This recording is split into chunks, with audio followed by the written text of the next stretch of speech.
Travmatologiyada bo'g'imlarning chiqishi ko'p kuzatiladi, bolalarda, kattalarda. Bu vaqtda son suyak bo'ladimi, bilak suyak bo'ladimi, yelka suyak bo'ladimi, boshchasini bo'g'im yuzasidan chiqib ketishi hisoblanadi. Bu bo'g'im yuzasidan chiqib ketganda bu yerda bo'g'imning paylarida cho'zilish ketadi, paylarda qisman uzilish ketadi.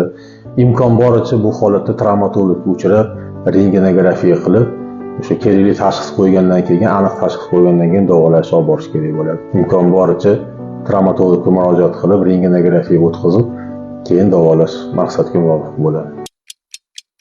Tabiblarimiz ham bor mana, men tabibga borgan taqdirda ham iltimos qilardimki, fuqarolar o'zingizlar uchun, sog'lig'inglar uchun, bolalarning sog'ligi uchunmi, o'zingizlarning ota-onanglarning sog'ligi uchunmi, albatta 1-2 kun ichida rentgenografiya qilib qo'yinglar. Albatta. Va travmatologga ko'rsatib qo'yinglar o'shani. Yoki rentgenografiya qilsanglar, o'sha rentgenolog ko'zi ham yetadi, kerakli maslahatni yetadi.